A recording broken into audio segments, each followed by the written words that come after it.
네, 이제 나흘 뒤면 새로운 한 해 2019년이 시작되는데 이맘때가 되면 새해 각오들 많이 또 세우시잖아요. 그렇죠. 뭐 금연, 다이어트, 올해는 책 좀 읽어야지 뭐 이렇게 생각하시는 분들도 많이 계실 것 같아요. 맞아요. 네. 특히 독서는 남녀노소 불문하고 새해 계획으로 꼭 세우는 리스트 중에 하나인데요. 네. 다가오는 새해에 나는 좀 책 꾸준히 읽어봐야겠다 하시는 분들은 채널 고정하셔야겠습니다. 네, 굿데이 초대석 오늘은 책을 읽으면서 인생이 180도 달라진 분을 모셨습니다.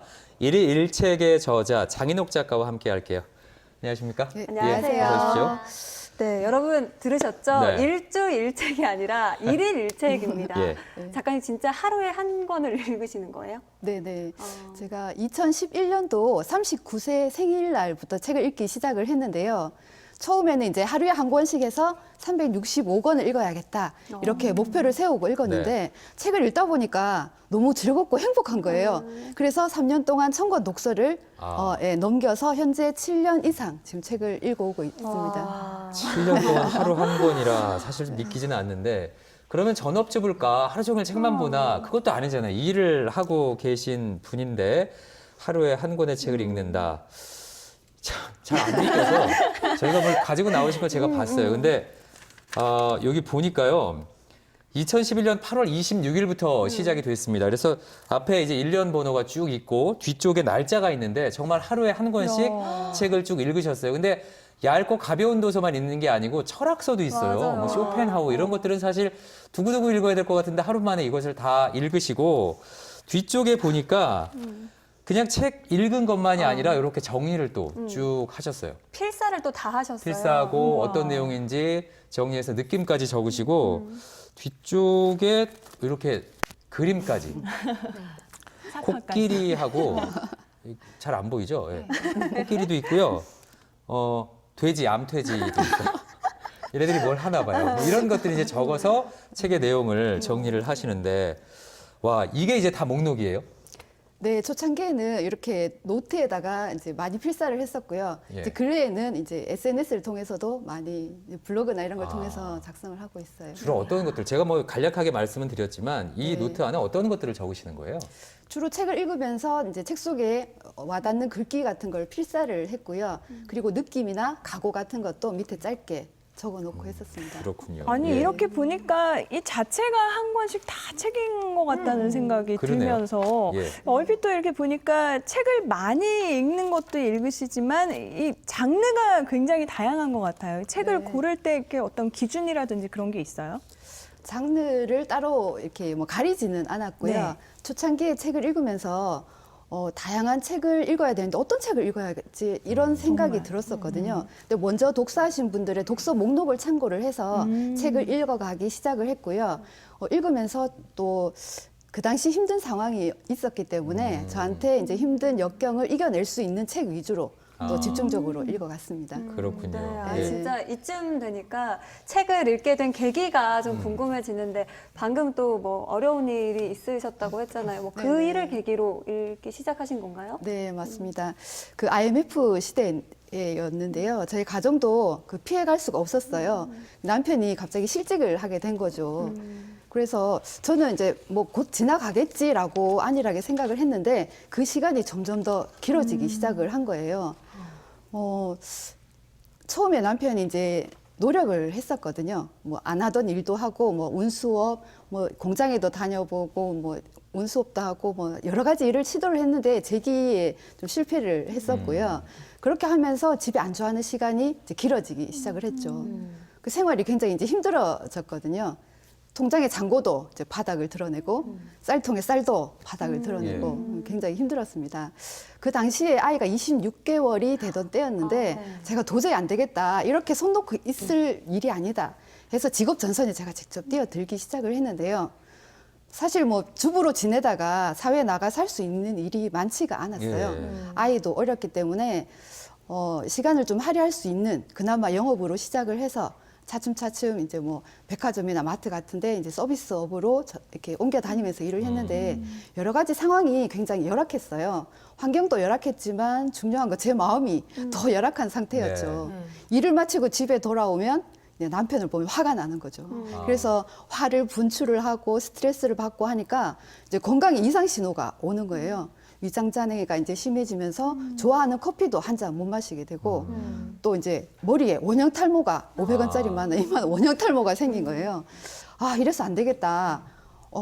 진짜 뭔가 좀 변화를 줘야겠다라는 생각을 하고 방법을 찾다 보니 이 책 읽기가 있더라고요. 그래서 30대와는 정말 다른 40대를 맞이해보자라는 마음으로 열심히 읽었습니다. 그래서 39 생일 때 시작을 하셨군요. 네네. 근데 사실 이 일일 일책이 쉽지 않거든요. 저 같은 경우도 오늘 아침에 이제 눈 뜨자마자 책을 읽었는데 다시 잠드는 그런 상황이 벌어지더라고요. 그럼 일일 일책을 할 때 첫 책은 그럼 어떤 책이었어요? 네, 처음에 그 이지성 작가님의 리딩으로 리드하라라는 책이 그때 한참 유행을 했었어요. 예, 예. 책 제목에 확 끌린 거예요. 내용이 무슨 내용인지도 몰랐습니다, 그때는. 그 리드하라라는 말에 내 인생을 정말 리드 한번 해보자. 그 무의식이 작용을 했는지 그 책을 구입하게 되었거든요. 예. 그래서 읽어봤는데 굉장히 충격적이었어요. 오. 내가 이렇게 지금 살고 있는 게 책을 읽지 않았기 때문에 이구나라는 생각을 하게 된 거죠. 그래서 매일 부정적인 생각만 하고 사니까 행복할 수가 없는 거예요.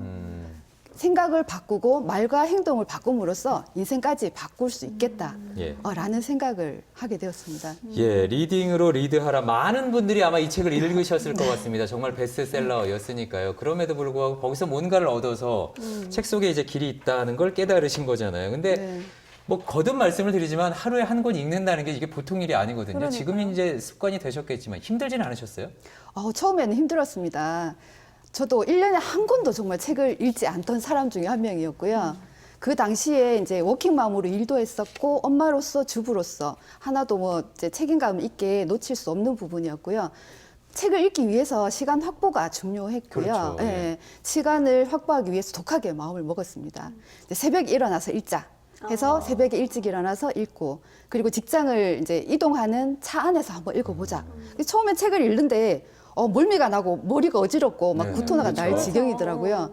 그때마다 이제 두통약을 하나씩 까먹으면서 예, 그렇게 계속 지속했는데 어느 순간 약 없이도 편안하게 이제 책을 읽을 수 있게 되더라고요. 몸이 이제 알아듣기 시작했군요. 네네. 예. 그래서 시간 확보에 굉장히 많이 도움이 됐고요. 이제 짬짬이 시간 날 때마다 이제 손에서 책을 놓지 않기 위해서 이제 지속적으로 읽었고 중요한 거는 매일 한 권씩 읽기 위해서 또 책이 필요하잖아요. 네. 일주일에 한 번씩 이제 도서관에를 들렀습니다. 살 수는 없으니까. 네, 다 예. 구입할 수 있는 상황이 아니었고요. 그래서 이제 주부들이 시장 갈 때 들고 다니는 장가방이 예. 굉장히 크고 튼튼하거든요. 그 가방을 이용해서 도서관 갈 때마다 한 7권에서 10권 정도, 일주일 분량이거든요. 그렇게 대출을 해서 꾸준하게 읽다 보니까 독서 습관이 잡히고 이제 생활의 일부가 된 거죠. 그렇군요. 네. 예. 진짜 책 읽기를 좀 습관화하기 위해서 저렇게까지 노력을 많이 하셨구나. 참 대단하다라는 생각이 드는데 이렇게 좀 꾸준히 책을 읽고 나니까 어떤 변화들이 좀 있던가요? 네, 처음에는 이 변화가 언제 일어나는 거지 도대체? 굉장히 마음도 불안하고 이걸 읽어야 되나? 뭐 변화가 없는 거예요. 근데 그래도 한번 해보자. 책에서 시키는 대로 하라는 대로 해봤습니다. 책을 읽는데 화가 나고 할 때는 청소를 한번 해보세요 라는 글귀를 만나면 정말 청소를 했는데 이 화의 에너지, 분노의 에너지를 청소하는데 이렇게 분출을 했고요. 또 우울하고 할 때는 산책을 해보세요 라는 글귀를 만나면 집 앞에 수송못이 있어요. 네. 그래서 한 바퀴 휙 돌고 오면 마음의 정리도 되고 굉장히 위로가 되더라고요. 그리고 무엇보다 남편하고 사이가 굉장히 안 좋았잖아요. 예. 그 부부 이제 관계 개선에 관한 책을 읽으니까 이런 말이 있었어요. 남편하고 짧게 5분이라도 눈을 맞추고 대화를 하고 고개를 끄덕여라. 예. 이렇게 얘기가 있었어요. 그래서 처음에는 어색했지만 시도를 했죠. 그렇게 한 1년 정도 하고 나니까 예. 1년이 딱 되던 해에 가정의 변화가 일어났습니다. 매일 남편. 5분. 네, 예. 그것도 이제 하고 책 속에 이제 실천을 생활 속에서 예. 굉장히 감정 조절도 하고 많이 노력을 했었거든요. 예. 그리고 무슨 1년이 간증하는 것 같은데. 정말. 아니 근데 작가님은 지금 말씀하신 것처럼 뭐 어떤 계기가 있고 목표가 있어서 그런 이제 네네. 독서의 달인이 되신 거잖아요. 네. 어찌 보면. 근데 일반 사람들은요, 특히 독서를 별로 안 좋아하는 사람들은 하루 한 네. 권은커녕 뭐 일주일 한 달에 한 권 읽기도 좀 벅차다시는 분들도 있거든요. 네네. 독서 그 초보들 새싹들이 좀 이렇게 독서의 재미를 느끼려면 어떻게 하는 게 좋을까요? 시작을. 예, 시작을 계기가 없으면 솔직히 처음에 책을 접하기가 굉장히 힘들잖아요. 네. 근데 우리가 생활하면서 누구나 한 가지 고민이 있고 힘든 점이 있습니다. 그래서 저 같은 경우에는 마음이 힘들어서 마음 관리에 관한 책, 그러니까 지금 힘들어 하시는 분들은 명상집이나 네. 에세이집 아니면 심리에 관한 그런 도서도 많이 도움이 되더라고요. 예. 그렇게 읽고 주부님들 같은 경우에는 육아서나 아니면 교육 관련 쪽으로 시작을 해서 자연스럽게 접하다 보면 재미를 붙일 수 있을 것 예, 같습니다. 내가 필요한 것을 읽다 보면 자연스럽게 독서의 재미에 빠질 수 있다. 알겠습니다. 네. 이제 2019년이 시작이 되거든요. 새해 네. 이런 책이 참 좋을 것 같아요. 추천할 도서가 있다면요? 아, 네. 새해에 먼저 독서 열정을 일으키기 위해서 일일 일책을 일독을 해주시고요. 아, 그리고 삶이 힘들 때 우리가 기본에 충실을 해야 되잖아요. 그런 면에서 삶의 지침서가 될 수 있는 논어 추천드리고 싶습니다. 논어요? 논어. 알겠습니다. 왜 목에 매세요? 논어 얘기세요. 그래서 저도 뭐 잘 모르고 있었는데 2018년이 책의 해였습니다. 2018년은 저물어 가지만 책에 대한 관심은 좀 계속 가졌으면 좋겠다는 생각이 드네요. 예. 맞아요. 이 다가오는 2019년에는 뭐 일일 일책은 좀 힘들더라도 네. 한 달에 책 한 권 읽기 정도는 계획에 좀 끼워 넣어보셔도 좋을 것 같아요. 네. 오늘 도움 말씀에 장인옥 작가님이셨습니다. 고맙습니다. 감사합니다. 네, 오늘 문채희 씨, 홍삼희 씨도 고맙습니다. 예, 뭐 거듭 말씀드리지만 이제 이 사흘이 지나고 나면 2019년이 시작이 되는데 2018년 시작할 때 뭔가 계획을 세웠잖아요. 저희가 설문조사를 좀 해봤더니 저희가 직접 한 건 아니지만 100명 가운데 28명 정도만 연말까지 내가 세운 계획 유지를 했다. 26명 정도는 한 달도 못했다 이렇게 대답을 했어요. 그러니까요. 사실 이 무언가를 결심하고 행동으로 옮기는 게 참 힘든 일인데 하지만 그럼에도 불구하고 목표 한 발을 성취하면 그 짜릿함이 정말 크잖아요. 그래요. 예. 네, 내년 이맘때는 이제 올해보다는 더 많은 분들이 그런 성취감을 느끼셨으면 하는 바람입니다. 예, 생방송 굿데이 프라이데이 2018년의 오늘이 마지막 방송입니다. 네. 한 해 동안 저희 생방송 굿데이 프라이데이 사랑해주신 모든 여러분 감사드리고 2019년에 보다 새로운 소식으로 풍성한 소식으로 찾아오겠습니다. 저희도 새해 인사 드려야 될 것 같아요. 네, 네. 여러분 새해 복 많이 받으십시오. 받으세요.